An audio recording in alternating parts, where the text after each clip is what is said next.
பாடப்பகுதி விவசாயம். வணக்கம் மாணவ செல்வங்களே, ஒரு சுவாரஸ்யமான வகுப்பிற்கு மீண்டும் வருக. அப்படியானால் குழந்தைகளே, நீங்கள் அனைவரும் விடுமுறை நாட்களில் என்ன செய்தீர்கள்? ஆசிரியரே, நான் என் கிராமத்துக்கு போனேன். அற்புதமான பசுமையான வயல்களை பார்த்தேன். எல்லா இடங்களிலும் பெரிய பண்ணைகள் இருந்தன.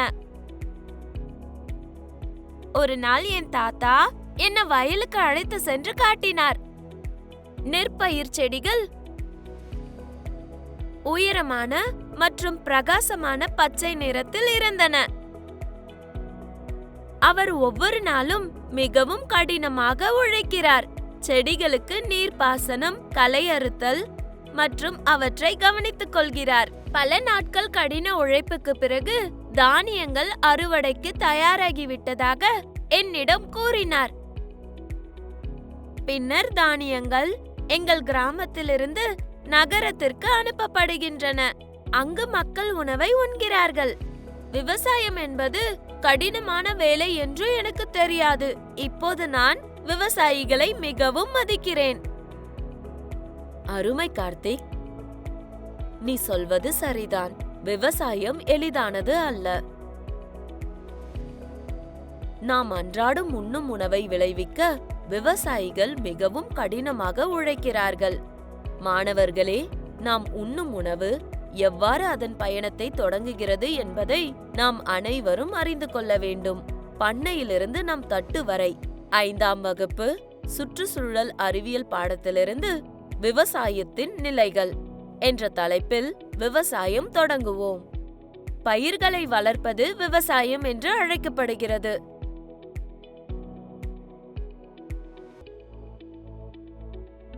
விவசாயிகள் பயிர்களை வளர்ப்பதால் நாம் அனைவருக்கும் உணவு கிடைக்கிறது.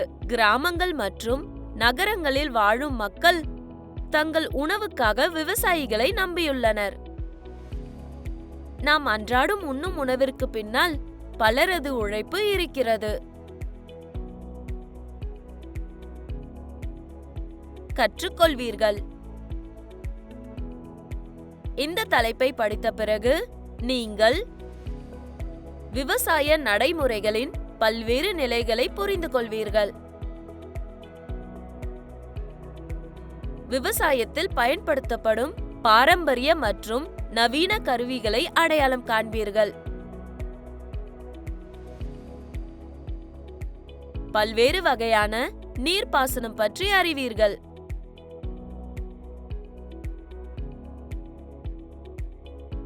முக்கிய வார்த்தைகள்: உழுவுதல், சமன்படுத்துதல்,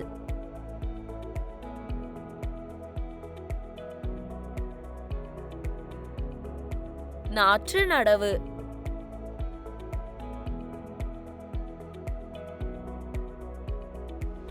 அறுவடை,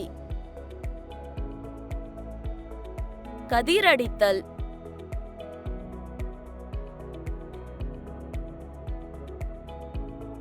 தூற்றுதல்,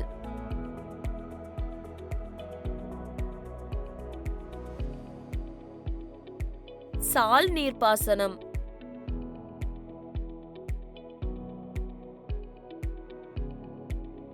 தெளிப்பு நீர்ப்பாசனம்,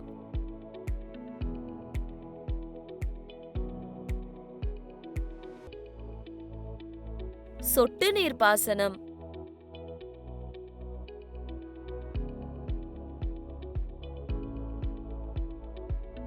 அரிவாள்,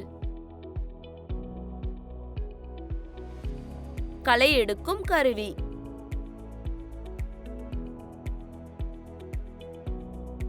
கருத்து வரைபடத்தை பார்ப்போம்.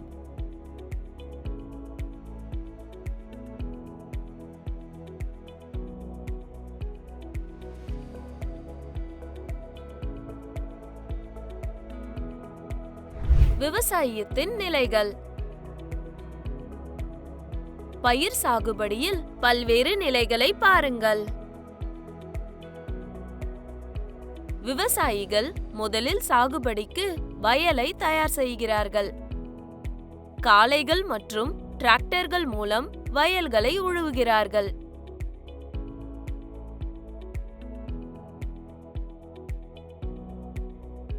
வயலில் தண்ணீர் நிரப்பி தோட்டத்தை சமன் செய்ய வேண்டும்.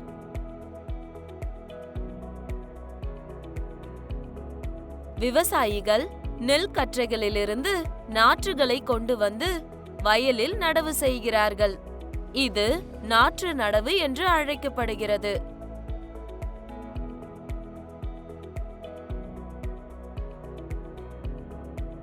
நெல்லுக்கு பெரிய அளவில் தண்ணீர் தேவைப்படுவதால் அடிக்கடி தண்ணீர் பாய்ச்சப்படுகிறது. பயிர்களுக்கு தண்ணீர் கொடுப்பது பாசனம் எனப்படும்.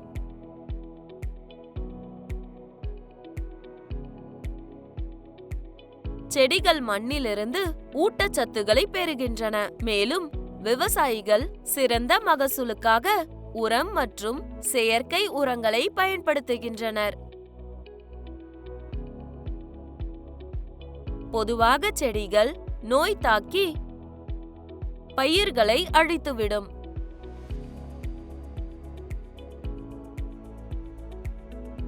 இதை தவிர்க்க விவசாயிகள் பூச்சிக்கொல்லி மருந்துகளை பயன்படுத்துகின்றனர்.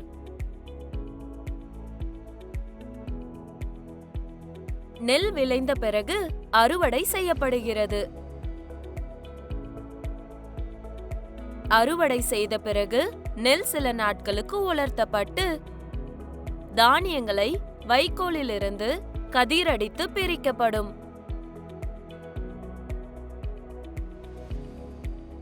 தானியங்கள் மற்றும் உமி ஆகியவை தூற்றுதல் மூலம் பிரிக்கப்படுகின்றன.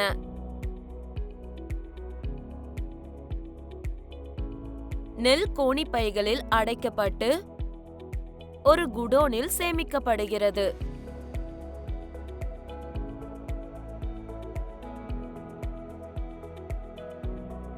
நெல் தானியம் அரைக்கப்படுவதால் நமக்கு அரிசி கிடைக்கும்.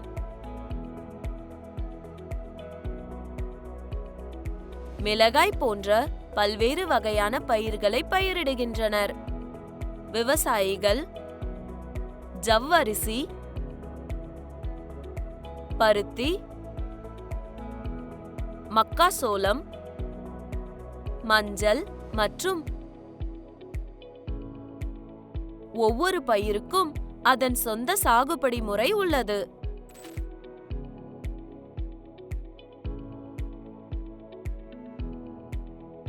முற்காலத்தில் வயலை உழுவதற்கு உழவு பயன்படுத்தப்பட்டது. தற்போது நிலத்தை உழுவதற்கு டிராக்டர்கள் பயன்படுத்தப்படுகின்றன. பாரம்பரிய விவசாய கருவிகளில் கலப்பை, திராட்சை மண்வெட்டி, கொத்து கலப்பை, அரிவாள், வாரி மற்றும் கடபாரை போன்றவை அடங்கும்.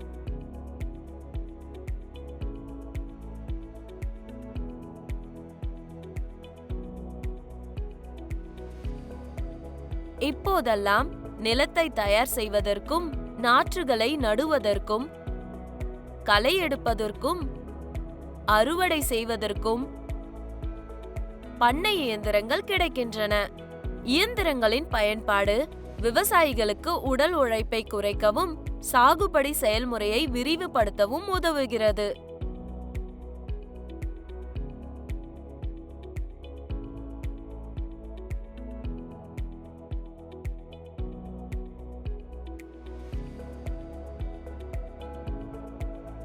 நீர்ப்பாசனம்.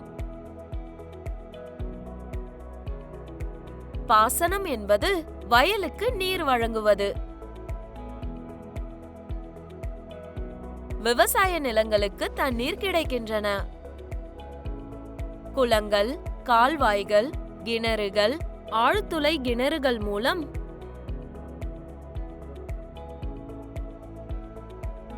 நெல் நீர் தேங்கிய பயிர் என்றும் அழைக்கப்படுகிறது. விளை நிலங்களுக்கு நீர் வழங்குவது 4 வகைப்படும். அவை வயல் பாசனம், சால் பாசனம்,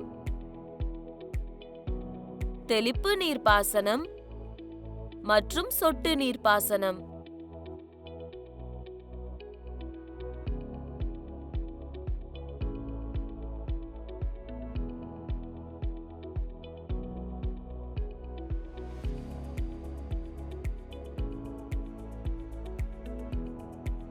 வயல் பாசனம். போதிய மழை பெய்யாத போது வயலுக்கு நீர்வரத்து ஆகும். சால் நீர்ப்பாசனம். வயலில் சால் மற்றும் அகழிகள் தோண்டப்பட்டு இந்த பாசனத்தில் கால்வாய்கள் மூலம் தண்ணீர் வழங்கப்படுகிறது. தெளிப்பு நீர்ப்பாசனம். மழை பொழிவதை போன்றே கட்டுப்படுத்தப்பட்ட முறையில் தண்ணீர் வழங்கும் முறை இது.